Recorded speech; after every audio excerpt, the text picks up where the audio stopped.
लड़का बनी बहू। पूरे 28 साल का हो चुका था ऋषभ, लेकिन शादी करने को तैयार ही नहीं था।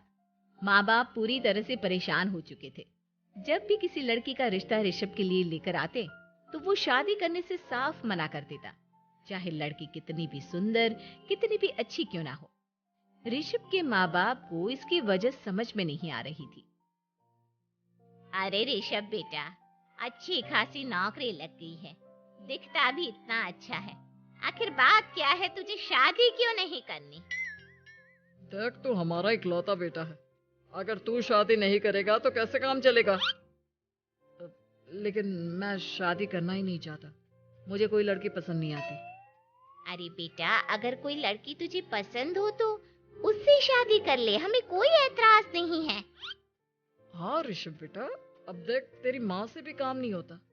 घर में एक बहू आ जाएगी तो कम से कम घर का माहौल भी अच्छा होगा और तेरी माँ को मदद भी मिल जाएगी। लेकिन मम्मी पापा कहा ना, मुझे लड़कियां पसंद ही नहीं आती। अरे लड़कियां पसंद नहीं आती तो क्या लड़का पसंद आता है? वो तो वक्त आने पर ही पता चलेगा। ऋषभ की बात सुनकर उसके माँ और पापा का सर चकरा जाता है। कुछ दिनों के लिए ऋषभ अपने ऑफिस के काम से शहर से बाहर जाता है और जब लौट कर आता है तो सामने का नजारा देखकर उसके माँ पापा बेहोश होते होते रह जाते हैं। अरे ये क्या, ये तुम्हारे साथ कौन है? माँ, ये दीपक है, मेरी पत्नी। हम दोनों ने शादी कर ली है। दीपक तुम्हारी पत्नी कैसे हो सकता है? अरे दीपिका होती तो बात समझ में भी आती। ये तो लड़का है। तो क्या हुआ पापा, आजकल तो ये सब फैशन में है और मैंने आपको बताया था कि मुझे लड़कियां पसंद नहीं आती। अरे तो इसका मतलब ये थोड़ी है कि तुम दीपक को दीपिका बनाकर ले आओगे। मुझे बहू चाहिए, बहू के रूप में, ये आदमी नहीं। लेकिन मम्मी जी, मैं आपकी बेटे से बहुत प्यार करती हूँ, मेरा मतलब करता हूँ। अरे इसको तो करता हूँ करती हूँ का अंतर भी नहीं पता। लेकर जाए इसे वापस। अगर आपने इसे घर से बाहर निकाला पापा तो मैं भी इसी के साथ चला जाऊंगा। मैं ऋषभ के बिना जी नहीं सकती, मेरा मतलब जी नहीं सकता। हमारा जिंदगी भर का साथ है, प्लीज हमें अलग मत कीजिए मम्मी जी, पापा जी। हे भगवान, ये तूने क्या दिन दिखाया? तेरे बेटे को थोड़ी अकल दे दे, लड़के को बहू बनाकर घर में ले आया है। अब क्या होगा, हम दुनिया को क्या मुंह दिखाएंगे? माँ बेकार में परेशान हो रही है। दीपक आपके सारे काम करेगी और एक अच्छी बहू की तरह आपके साथ रहेगी, देखना। पहले तो खुद तो क्लियर कर ले कि ये कुछ करेगा या करेगी। बाद में हम सोचते हैं कि हम क्या करें। बहू के आने के बाद क्या कहते हैं, मुंह दिखाई की रस्म, तो आप भी वही कर लीजिए। आप चाहे तो मैं पूरे मोहल्ले में न्योता दे आती हूँ। अरे रहने दे, तेरी वजह से बेइज्जती और ज्यादा होगी। आई बड़ी, अब मेरा मतलब है आया बड़ा न्योता देने वाला। अगले दिन सुबह के वक्त दीपक बड़ी नजाकत से चलता हुआ सबके लिए चाय बनाकर सुबह सुबह बालकनी में आ जाता है। प्रणाम मम्मी जी, प्रणाम पापा जी। ये देखिए, चाय बिल्कुल आपकी पसंद की है। मुझे ऋषभ ने सब कुछ बता दिया था कि आपको क्या क्या पसंद है। हे भगवान, ये सब क्या हो रहा है? ये क्या नौटंकी है? नौटंकी कहाँ है? माँ देखिए तो, मेरा दीपक आपका कितना ख्याल रख रहा है।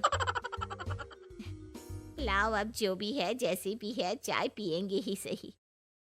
थोड़ी देर के बाद, वैसे दीपक, चाय तो तुमने बहुत अच्छी बनाई है। चलो कुछ तो अच्छा हुआ। अगले दिन, अजी सुनते हैं, आज पैरों में बड़ा दर्द हो रहा है। लग रहा है घुटनों में फिर से कुछ न कुछ प्रॉब्लम हो रही है। डॉक्टर ने वो दवाई दी थी, उसकी मालिश करो ना अपने घुटनों पर, आराम मिल जाएगा।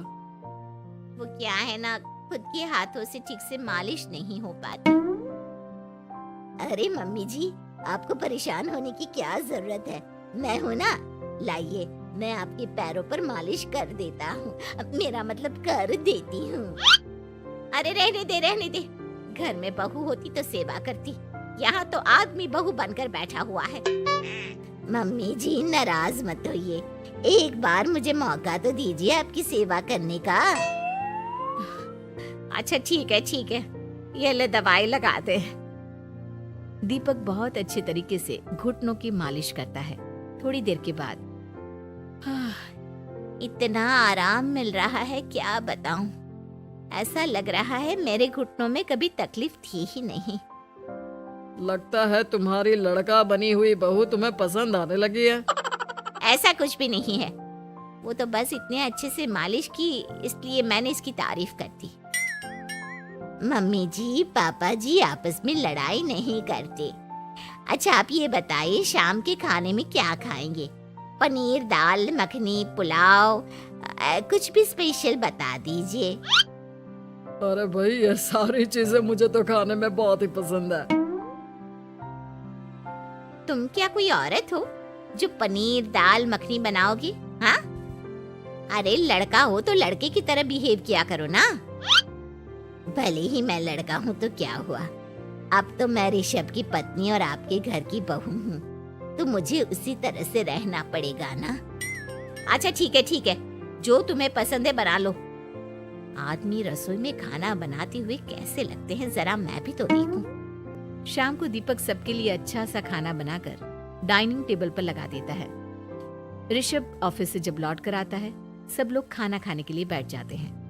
अरे वाह, क्या गजब का पनीर और दाल मखनी बनाई है। ऐसा जायका तो होटल के खाने में भी नहीं आता। दीपक, कितना अच्छा खाना बनाती हो, मेरा मतलब बनाते हो।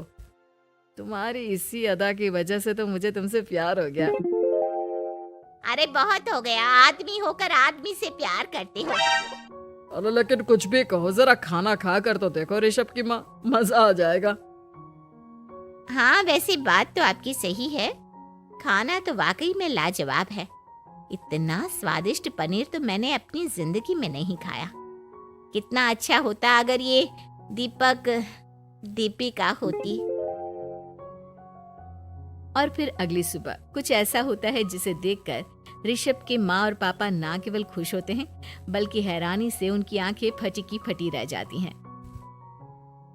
उन्होंने जो नजारा अपनी आंखों के सामने देखा उसे देखकर उन्हें अपने आप पर भरोसा नहीं हुआ। सुबह का वक्त था, सब लोग बालकनी में बैठकर सुबह की चाय का इंतजार कर रहे थे। तभी रसोई में से एक बहुत ही खूबसूरत लड़की, जिसके लंबे लंबे बाल थे और जिसने साड़ी पहनी हुई थी, हाथ में चाय की ट्रे लेकर वहां आती है। अरे ये कौन है? रातों रात हमारा लड़की बहू बन गया क्या? मुझे लगता है कोई सपना देख रहा है। इतनी सुंदर बहू तो हमने सपने में भी नहीं देखी। देखा माँ, जादू हो गया, जादू। अरे लेकिन ये है कौन? तुम्हारा वो आदमी वाला पत्नी कहाँ चला गया? आपने मुझे पहचाना नहीं?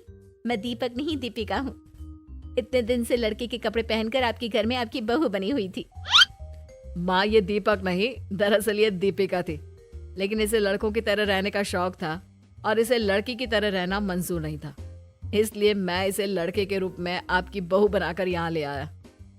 तो फिर अचानक ये उसका हृदय परिवर्तन और रूप परिवर्तन कैसे हो गया? वो क्या है ना, मुझे बाद में एहसास हुआ कि आप लोग इस बात को लेकर बहुत दुखी हैं कि आपके बेटे ने एक लड़की के साथ शादी की है, इसलिए मैं अपने असली रूप में वापस आ गई।